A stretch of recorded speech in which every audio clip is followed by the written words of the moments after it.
তোমাদের একটা গল্প শোনাই। তুমি প্রেম করো? না কেন করবো না? তুমি করো? করি ভাই। সাবাস, তুমি তো আগে মারা খাওয়া, আগে মারা খাওয়া তুমি। এখন কথা হচ্ছে যে প্রেম করাটা হচ্ছে যে আসলে ঠিক না। কেন ঠিক না জানো?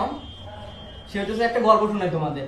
অনেক আগে একজন প্রেম করতো, মনে করো যে প্রেম করে এই যে তোমরা যেরকম অ্যালার্ট আছো, ও সবসময় এরকম অ্যালার্ট থাকতো। অ্যালার্ট থেকে মনে করো যে ইয়া করতো, সে নদীর ধারে বাদাম খাওয়াইতো। কিন্তু ওর একটা সমস্যা, মধ্যবিত্ত পরিবারের ছেলে, রেস্টুরেন্টে নিয়ে যেতে পারতো না।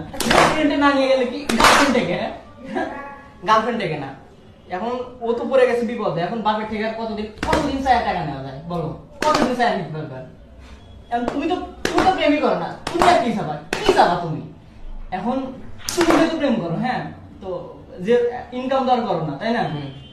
ইনকাম তো করো না, এখন বাপের থেকে হইতেছে নেওয়া লাগে। এখন বাপের থেকে নিয়ে তো আর এত হাজার হাজার টাকা রেস্টুরেন্টে খরচ করা যায় না।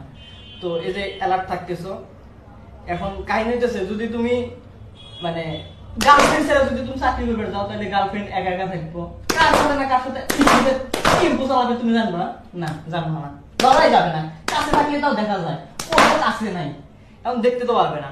এখন কি করা লাগবে তাতে? যে খোঁজ খবর নেওয়া লাগবে। এখন যদি ও ছেড়ে চলে যায়, তাহলে আবার আবার আবার সেই ভেজাল শেষ নাই।